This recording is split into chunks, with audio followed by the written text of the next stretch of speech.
Hey everyone, this is Jake from Fife Paranormal, and today I'm going to do another video of cases I consulted on. The first one I did was a few months ago, and there's one case that I've really wanted to talk about, so I'm finally going to do that.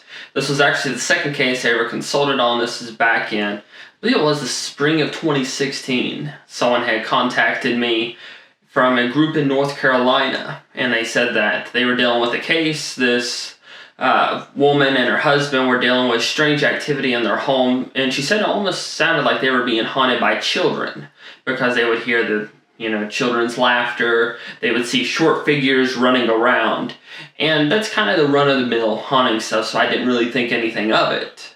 So it got really interesting when I started asking some more questions like, when did this start? How did this start? Those kind of questions that you ask whenever someone brings something like that to you.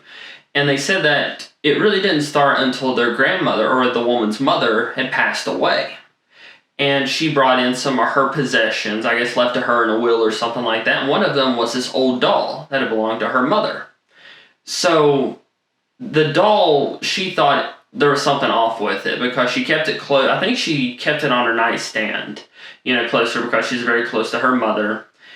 And she said that there would be times where she would feel like the doll was watching her, which, dolls are creepy, so that's pretty typical, to have that fear. That's why I don't trust dolls, especially after watching the Annabelle movies.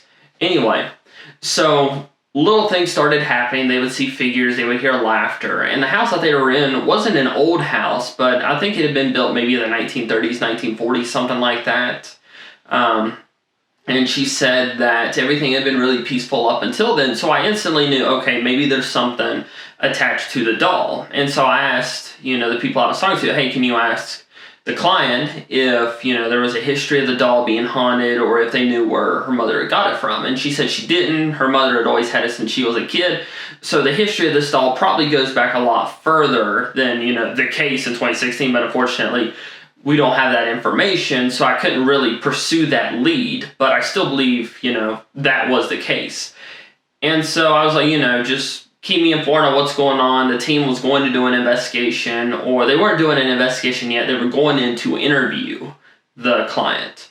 And they got back to me a week later, and they said that, everything seemed normal, none had been going on, but that the client had described that at one point she came home. They had been, I forget where they were. I think they were at an athletic event or something. They came home and they said that the doll was in a completely different room on the other side of the house.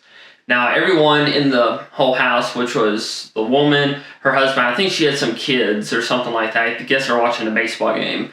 But no one had been in the house. The house was locked. They live in a neighborhood, so there would have been people around that would have noticed if anyone had broken in or, plus if you're breaking into a house in a neighborhood and the only thing you do is move a doll, that's either really stupid or really, psychotic, sadistic, take your pick there. But she started noticing that the doll would appear in different rooms every once in a while. Now, there was nothing malevolent going on. It was just, weird stuff was happening. And they wanted answers, which is, pretty common. The lady was into the paranormal, the client was. She had seen some shows, so, instantly she's like, this is kind of like this, kind of like this. I've said it before, and I'll say it again. Anytime someone instantly goes to, what if it's this? It's kind of a red flag. But this lady seemed very, very sincere, and I started talking with the team that was working with her. And they're like, well, why don't you just talk to the client? So, and at this point, I'm 16, and I'm still new to all of this. Helping clients on residential case. So I was like, sure, why not? So I was talking to the lady, and she's very sweet, very kind, very helpful with the information. And, she just said that, she felt like the doll at times was as alive as, a regular person was, that it had a personality, it had thoughts, it could project them. And, that was kind of a red flag, but kind of not a red flag because it didn't show signs of malevolence, which, it could have turned malevolent at any moment.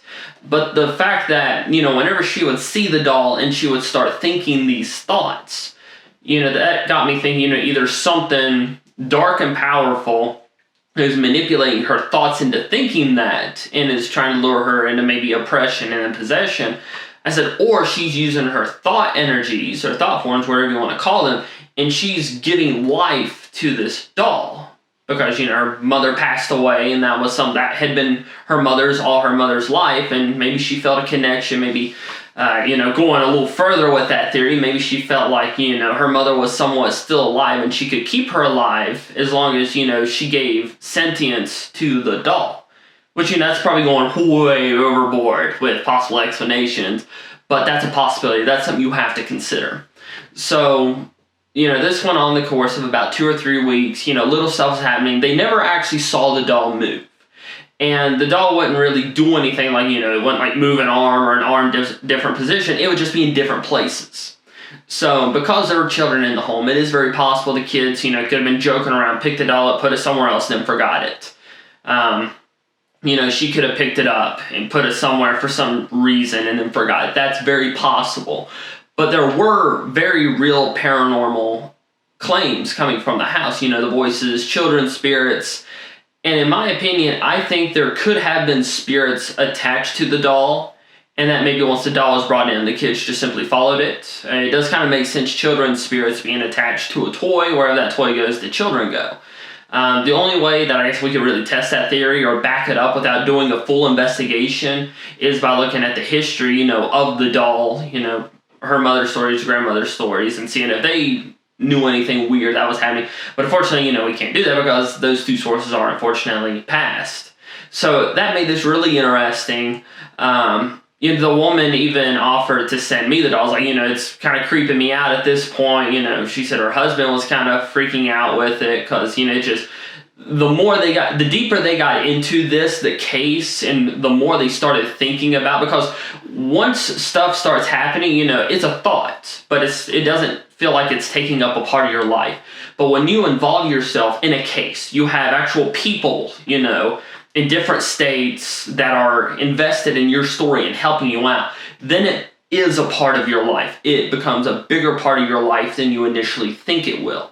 So, I guess at this point it might have become too much. They wanted to get rid of it, and so they were looking to really offload it on anyone else. And, I didn't want to take it because at that time, I wasn't ready to handle anything like that. Now I probably would, but then I wasn't, and I'm glad I made that decision.